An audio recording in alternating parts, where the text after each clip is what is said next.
Hello and welcome, Sheriff here. A while back I did a video on decision making in IL-2 Battle of Stalingrad, and sadly I never did a second one so far, and I really want to correct that today. In the video I basically showed one particular sortie in the I-16 back then. I showed a couple of dogfights there, or a couple of situations, and I explained how I did some things and why I did them, and I explained a few things about the plane and the situations and why I came to my conclusions in that fight. I want to do the same today as well, but today I want to show you a sortie in the Focke-Wulf 190A3, and I'm flying here in the on the Wings of Liberty server, and at the beginning I'm flying alone as a lone wolf, and I'm later joined by a teammate. Tuesday is joining a couple of minutes later. But at the beginning I'm alone. Sometimes it's a little hard to find particular situations which are good to show a broader audience, but I think I'm just overthinking it a little bit. It's just a little bit hard to basically pinpoint the exact reasons why a certain situation is interesting to watch. But I think I just get along this sortie here. I'm controlling this replay live, so I can stop the action, I can fast forward the action, so I can basically explain with a little bit time how I decided certain situations, or how I came to my conclusions. We are taking off here in the Focke-Wulf, and my plan is basically to fly to a very close objective here and to cover it, to prevent that it's getting attacked. But to be honest, it's the Wings of Liberty server, and I personally use the Wings of Liberty server mostly for fun and a little bit for training purposes. So I try to get myself in kinda unusual situations. For example, I'm playing a little bit more aggressive, and I maybe engage enemies I would not engage on the tactical air war server, where the pilot's life is a little bit more important. But let's dive in. Let's skip the beginning here. I'm just climbing away from my airfield. I just skipped that bit, and I'm heading toward this objective here. And the beginning is interesting for one particular moment here, and I think I'm already seeing a few enemies here. I just stopped here at the moment. Oops, not. I just arrived now over the objective here, and if I just fly down here with the free floating camera here, you see here's the objective with some random buildings in the middle of nowhere, and above the objective are a couple of enemies. Mostly LA5s here, one P2 which I did not saw at the moment, and they're circling the objective. I'm almost on cloud altitude, so a lot higher than them, and I just use the classic Focke-Wulf attack. I just dive down at high speed and try to pick out one LA5, and I try to shoot him down, obviously. So let's see how this develops. I'm diving down. I can use cockpit camera if you like. I just spotted them. I look around. If I see another enemies on my altitude, which is important, I really don't want that I getting dived on after I attack those LA5s. So I'm diving down. Try to pinpoint one LA5 which is flying in a straight line, so I can attack it. And this dude here seems to be oblivious and is flying in a straight line. Sadly, he sees me in the last moment and is turning away. If I now stop maybe at that point here, the LA5s obviously now saw me here and they tried to intercept me, but they were on the deck and they were just circling around there, so they are very slow. And I see now a lot of pilots using their German planes a little wrong. Often they either turn, very rarely I see them really turn in horizontal, but sometimes they do that. But what's only a little better is that they turn or loop around. They try to mount directly after the first attack, the second attack, with just looping around and attacking. This burns a lot of energy and makes attacks for the enemies relatively easy, especially if they are on a little higher energy. If you don't attack in a direct loop, but you basically just extend away in a shallow climb, the enemies can't get to you. There is no chance, especially if you dove on them from very high altitude. And this is what I do here. I just use my energy I build up.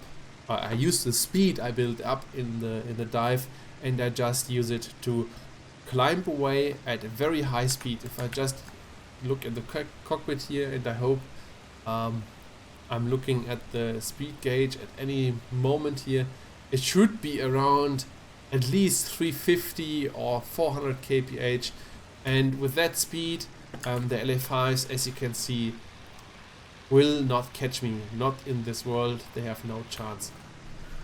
LA5s are very, very good at low altitudes, especially below 2k, and they can catch up 109s. They can't catch up a Focke-Wulf, but they are nonetheless very, very fast and can stay in gun range, if they are in gun range, very, very long. So I just use basically my speed to climb back up to higher altitudes than 2k, and at this altitude they have no chance to follow me. This is basically the first little thing I wanted to show you. My decision was, after attacking the LA5, not to engage right away again. I wanted to stay fast and be basically untouchable. And this is the first decision, major decision in this sortie here. But now I have like 3 enemies on myself, and I can't attack them. They are basically very close to each other. As soon as I dive on one of them, another LA5 would be on my 6, and it would be likely to be in danger there. But maybe I stop at that moment, because in this very moment Tuesday took off from the airfield and he's basically arriving at the action. Sadly, I did not warn him in time that he is basically climbing into a swarm of LA5s, and now he is in the middle of it. I mean, it's not so nice that Tuesday climbs now into a swarm of LA5s, which are now flying to him like angry bees. But what is particularly nice for me, that this presents basically a new situation for me. So far, all those LA5s were completely focused on me and were trying to climb up to me. But now, with another participant in the 5 and a new event basically, their attention is completely away from me. They are all focusing on Tuesday, and this is super nice for me, as I can exploit that and I can attack now LA5s which are completely focused on Tuesday.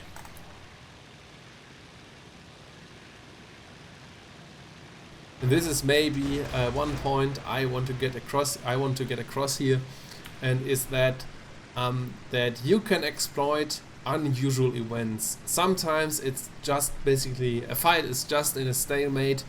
2 participants are just circling around each other, or are basically just looking at each other and waiting for a good opportunity. And sometimes the minor events can basically present a good opportunity to strike, and this is what I did here. And here you see basically the same thing I did before. After an attack, I don't loop around and I don't try to attack right away in the next one. I just shallow climb away and keep my distance from the LA5s. Especially on this altitude above 2k, this is kinda easy in a Focke-Wulf. I try to get the pressure on right away again. I just keep them in my right side so I can see them both, and I try to get in a good position once again, and I just skip that part and I just follow them basically. I try to keep both in sight, but I think I lost the dude on the right after a while. He was so far away and he could not basically intervene here, and I just wanted to fly after this guy here. And I remember that I was following him and I was fully zoomed in here, and I think I was wondering why he's climbing so high, and the next thing is I wondered why he's turning to the left so hard. And after a while I was a little guessing here, okay, this is maybe because he wants to drag me, and sure enough, I see in this very moment I see that the other LA5 was chasing me as well, and you see him here as I pause the replay. He's trying to cut basically into me, and this guy is basically trying to drag me along. In this moment I decide that the other LA5 is too far away to intervene here, so I try to attack, but I miss him here.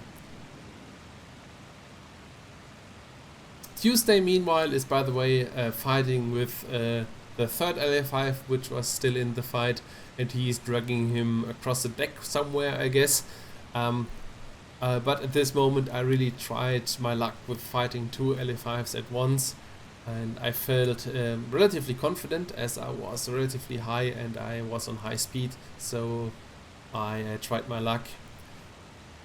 I remember that this fight now took relatively long, and what I tried here is basically to shoot at least one down, is to attack them as soon as I have both in my sight. I mean, as you can see, I try to keep my altitude above them, and as soon as one of them climbs too high, that I try to attack him, so he has to evade, and that he has to use some energy, that he can't get to the same energy level like I am. So I just try to attack them as soon as they are climbing a little higher. And the next thing is I try to attack them as soon as I see both, so I can't get trapped in between them. But this drags now for a little longer. I try to attack one LA5 at a time, obviously, and I try to break them up, but they're doing that very well. They are avoiding my attacks. They are apparently and obviously they are communicating and doing very well there. I remember that I wanted to attack this guy here, but I did not see the second LA5, which is somewhere here, and I just hesitated to attack, and I did not want to. Oh, that's not the LA5, he's somewhere else. I think he's further ahead or so. Yeah, but I could not attack because I did not know where the second LA5 went. The contact which was passing below me here was Tuesday. He's a little bit lower than me.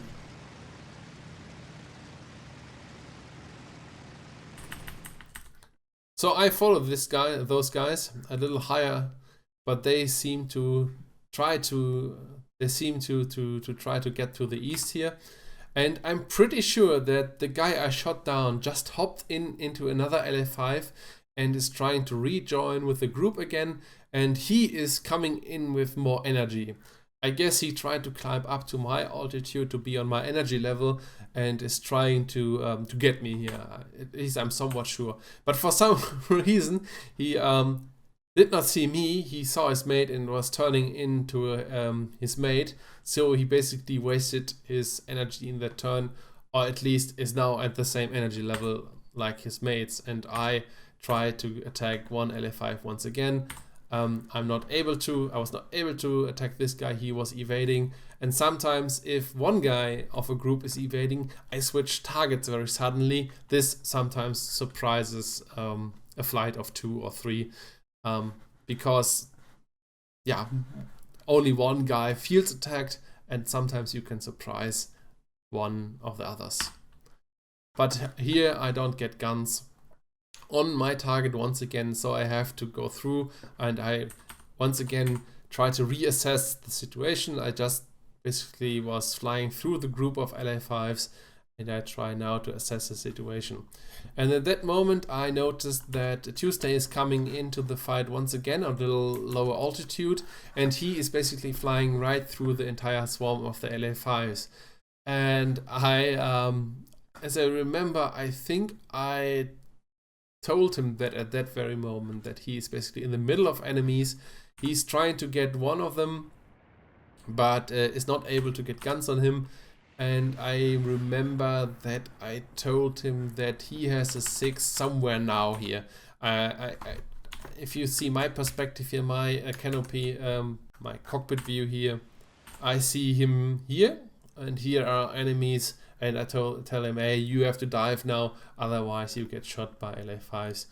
I ask him if he can dive to the west, which is, if you follow my mouse here, this is the west. And if he dives to the west, I can basically slot in from very high altitude and very high speed to save him here. And here comes the team play part.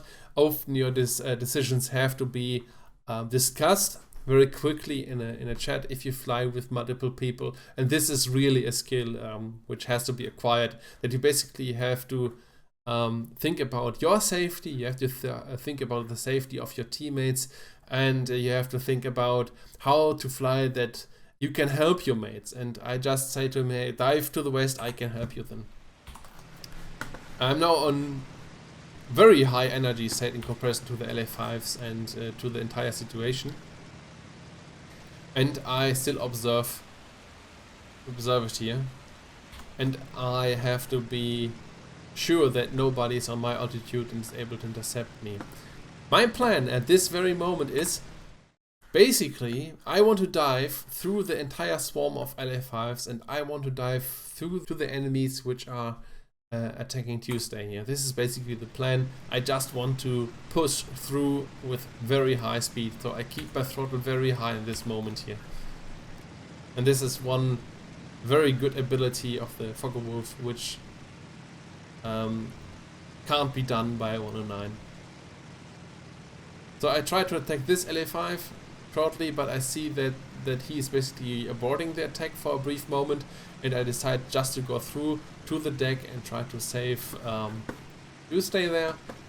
However, and I'm pretty sure I see that now, I check my left here and I see that this LA5 is now proceeding with his dive, and this is really dangerous for me. And I remember that I was thinking about braking to the left here. Basically, if you follow my mouse once again, that I want to go basically this direction. I just brake into him, so my plan is to run south and to deal with this guy in some way or another.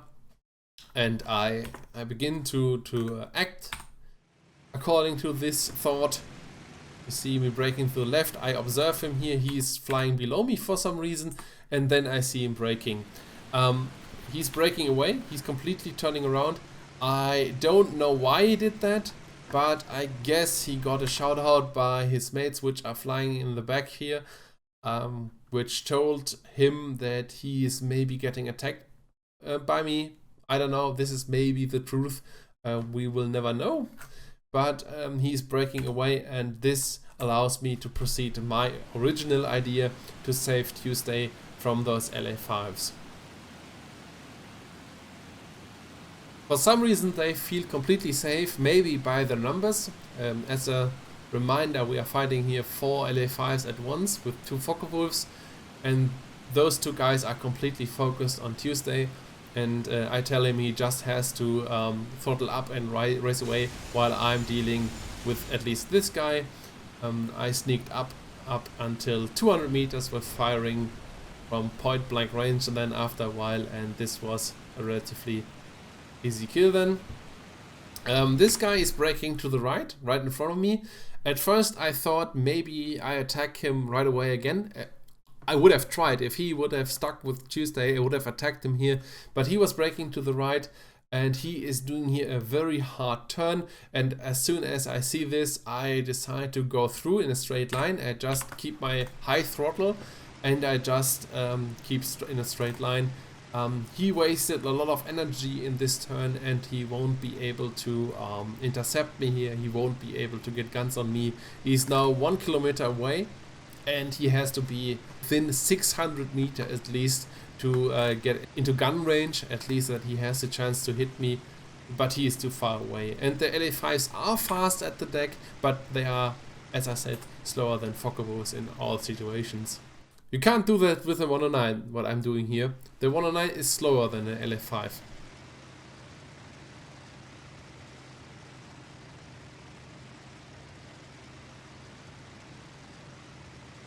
So he's trying to attack Tuesday once again. He's focused on Tuesday, and for some reason the situation went from 4 against 2 to 2 against 1, and this time the numbers are on our side, so we are fighting one single LA5, and he is right now focusing on Tuesday once again. And here what we do is basically just simple drag and back team play. One is dragging the enemy, the other one is sneaking up, and he is trying to get to Tuesday here right in front of him. He's doing some desperate shots from pretty long range, 600 meters, and I just try to get behind him here. And I try to attack them here.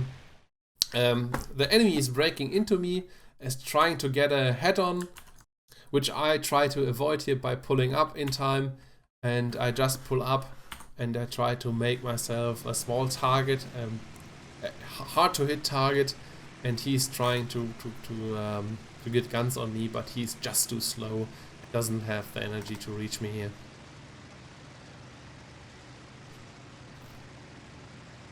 So he's breaking away once again.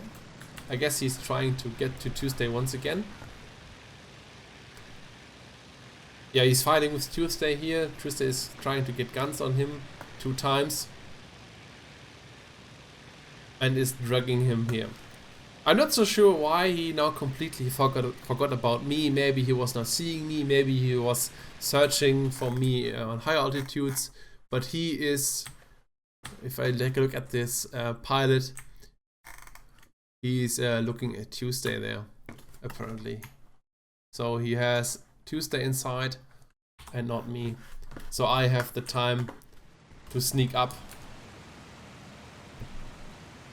and to get my guns on him once again. I remember the aiming at the beginning was not so good. I expected him to pull up, but then a few good shots hit him, and he apparently was so damaged, if you judge that by the wobbling he did after getting hit, and he had to bail and bailed out. So this is it for this video. You saw a couple of key elements I often use if I fly Focke-Wulf. You saw very steep dives, you saw keeping the altitude above the enemy, you saw exploiting me a couple of unusual situations, and you saw me exploiting the very high speed of the Focke-Wulf on the deck. I heard after my Focke-Wulf tutorial a couple of times that the LA5 is faster than the Focke-Wulf, but this is certainly not true. Especially if the Focke-Wulf comes out of a dive, then the LA5 has really no chance. Especially if you consider that the LA5 has to close its radiators completely to be to reach its top speed, while the Focke-Wulf has a very efficient cooling system and don't has to worry about the radiators. But this is it. I hope you liked it. I hope you liked my decisions. Hopefully I explained my decisions enough. If you liked it, I would like you to drop a like. But if you did not like my explanations, if you have some ideas for improvement, please let me know in the comments. Would be great. And I hope I see you in the next one. Bye bye.